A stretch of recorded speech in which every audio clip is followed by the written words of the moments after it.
মোৰ নাম মোহাম্মদ ৰফিকুল ইছলাম। মই এটা ভিডিঅ' আপলোড কৰিবলৈ ওলাইছোঁ ইংলিছ গ্ৰামাৰৰ বিষয়ে। আজিৰ টপিকটো হ'ল টেন্স।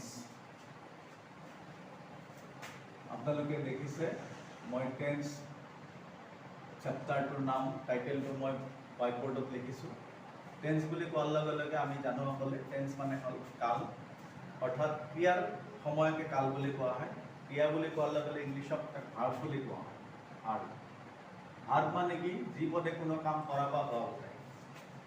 গতিকে যিকোনো ভাৰ্বৰে কি থাকে? টেন্স থাকে। আৰু সেই টেন্স তিনি প্ৰকাৰৰ হয়। টেন্স তিনি প্ৰকাৰৰ। আমি যদি লিখোঁ তেতিয়াহ'লে কি লিখিব লাগিব? প্ৰথমে প্ৰেজেণ্ট টেন্স, অৰ্থাৎ ইয়াক আমি অসমীয়াত কি ক'ম? বৰ্তমান কাল বুলি ক'ম। বৰ্তমান কাল। তাৰপিছত ২ নম্বৰ টেন্স হ'ল পাষ্ট টেন্স। ইয়াক অসমীয়াত অতীত কাল বা ভূতকাল বুলি কোৱা হয়। অতীত কাল বা ভূতকাল। ৩ নম্বৰ টেন্স হ'ল ফিউচাৰ টেন্স। ফিউচাৰ টেন্সক অসমীয়াত কোৱা হয় ভৱিষ্যৎ কাল। ভৱিষ্যৎ কাল।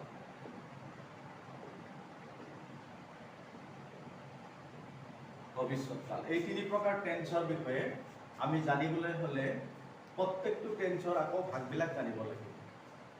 ইংলিছত প্ৰত্যেকবিধ টেন্সক আকৌ চাৰিটাকৈ ভাগত ভগোৱা হৈছে।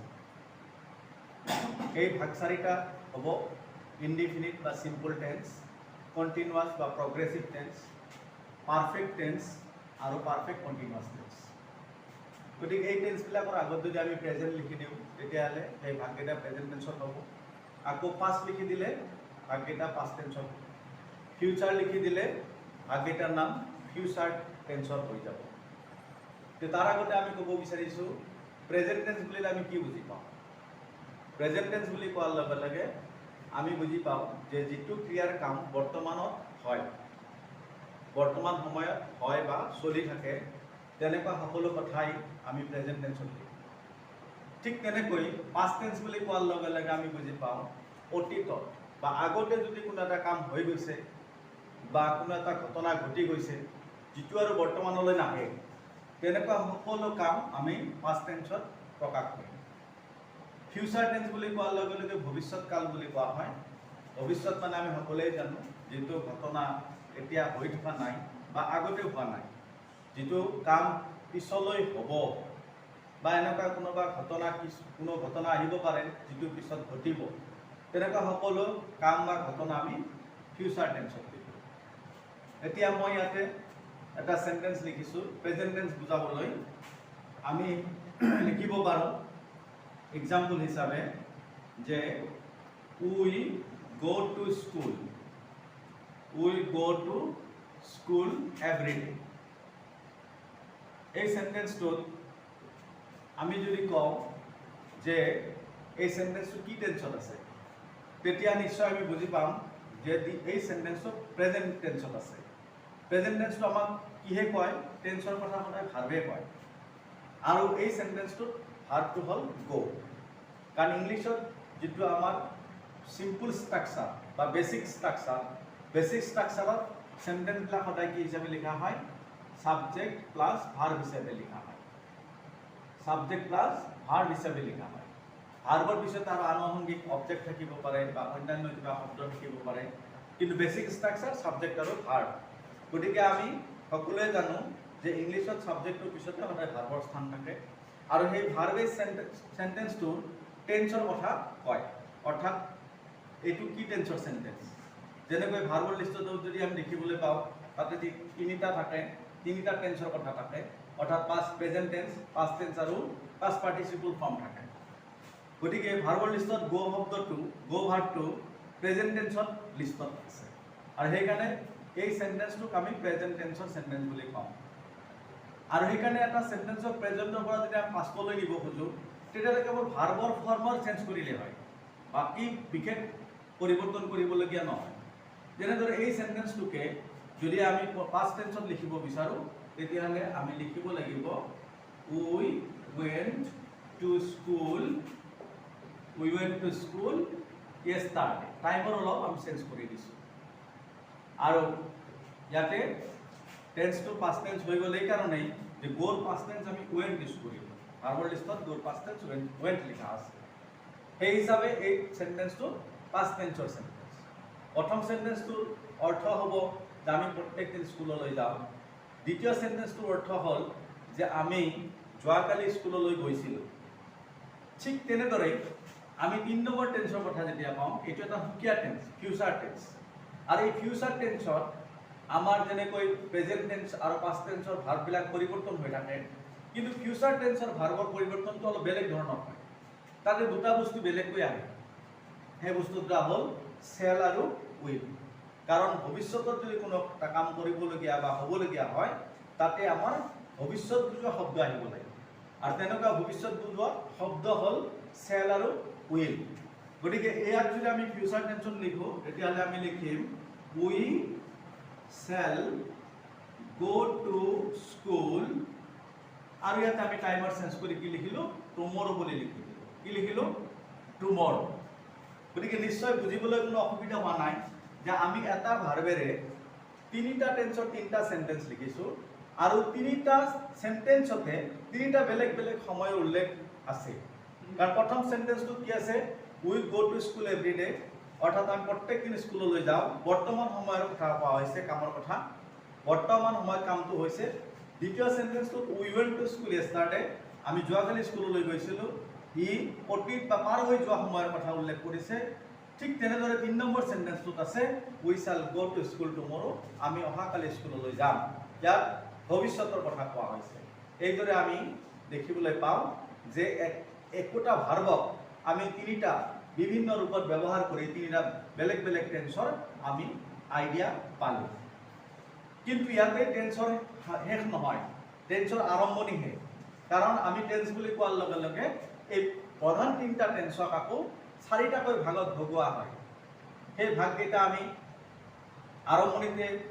মই আৰম্ভণিতে উল্লেখ কৰিছিলোঁ এতিয়া মই আকৌ কৈ দিছোঁ যে এই ভাগকেইটা হ'ল যে সিম্পল বা ইনডিফিনিট টেন্স তাৰপিছত মই বৰ্ডত লিখি দিছোঁ প্ৰথম ভাগটোৰ নাম হ'ব সিম্পল বা ইনডিফিনিট টেন্স সেকেন্ডটো হ'ব কন্টিনিউয়াস টেন্স বা প্ৰগ্ৰেছিভ টেন্স 3 নম্বৰ টেন্সটো হ'ব পাৰফেক্ট টেন্স 4 নম্বৰত হ'ব পাৰফেক্ট কন্টিনিউয়াস টেন্স অৰ্থাৎ যদি আমি লিখো যে প্ৰত্যেকটো টেন্সক আকৌ চাৰিটাকৈ ভাগত প্ৰত্যেকটো বা প্ৰতিটো টেন্সক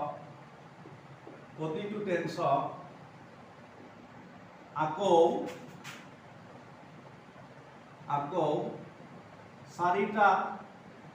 চাৰিটাকৈ উপভাগত বিভক্ত কৰা হৈছিল চাৰিটাকৈ উপভাগত বিভক্ত কৰা হৈছে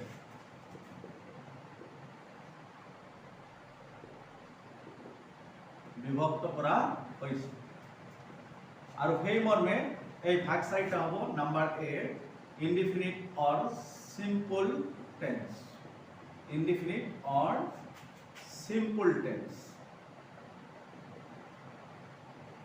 Number B, continuous or progressive tense.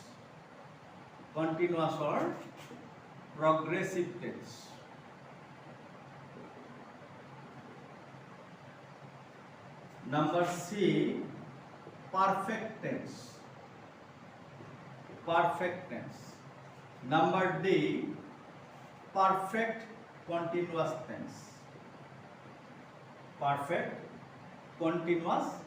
tense.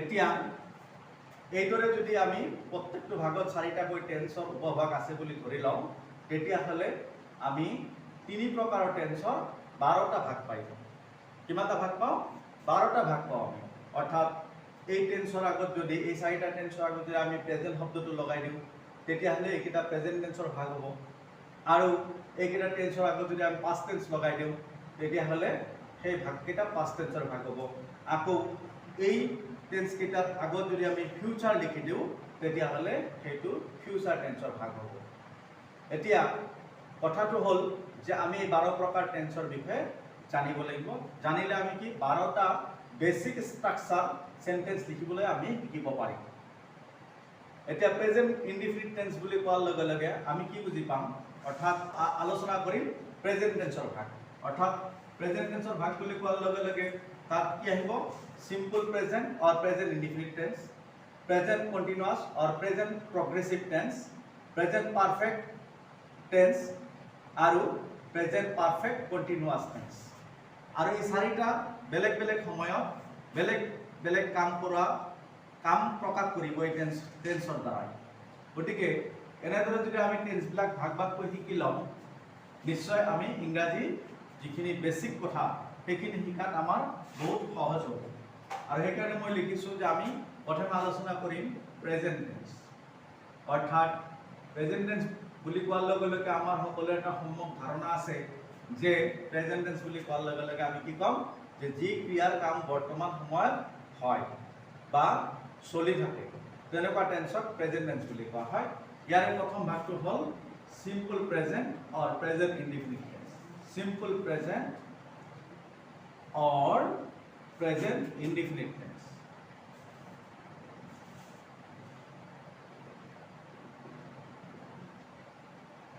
present indefinite tense বুলি কোৱাৰ লগে লগে এই টেন্সৰ এটা স্ট্ৰাকচাৰ আছে অৰ্থাৎ কোনো এটা সেন্টেন্স যদি আমি প্ৰেজেন্ট ইনডিফিনিট টেন্সত লিখিব বিচাৰো তেতিয়ালে সেই সেন্টেন্সটো আমি প্ৰথমে সাবজেক্টেৰ আৰম্ভ কৰিব লাগিব প্ৰথম আমি সাবজেক্ট লিখিম তাৰপিছত আমি কি লিখিম মেইন ভাৰ্ব লিখিম আৰু এই মেইন ভাৰ্বটো সাধাৰণতে প্ৰেজেন্ট টেন্সৰ হ'ব মেইন ভাৰ্বটো কি হ'ব main verb in present tense কি টেন্সৰ হ'ব main verb in present tense হ'ব লগতে আমি আৰু এটা কথা জানিব লাগিব যে অকল প্ৰেজেন্ট ইনডিফিনিটৰ ক্ষেত্ৰতে এটা কথা আমাৰ এপ্লিকেবল সেইটো হ'ল যে যেতিয়া আমাৰ সাবজেক্টটো থাৰ্ড পাৰসন সিঙ্গুলাৰ নাম্বাৰ হয় তেতিয়া মেইন ভাৰ্বৰ সৈতে এজ বা ইয়াত যোগ দিব লাগে সেইকাৰণে আমি ব্ৰেকেটত লিখিব পাৰোঁ যে এই মেইন ভাৰ্বৰ সৈতে কেতিয়াবা এজ বা ইয়াস আহিব যদিহে আমাৰ সাবজেক্টটো থাৰ্ড পাৰসন সিঙ্গুলাৰ নাম্বাৰ হয় তাৰ পিছত যদি সেন্টেন্সত অবজেক্ট থাকে অৰ্থাৎ কোনো এনেকুৱা এটা ভার্ব আমি লিখিলো যেটো ট্রানজিটিভ ভার্ব এই ট্রানজিটিভ ভার্ব যদি আমি এটা লিখি দেও মেইন ভার্বটো যদি ট্রানজিটিভ ভার্ব হয় তেতিয়াহলে সেই ভাৰ্বটোৰ এটা অবজেক্ট থাকিব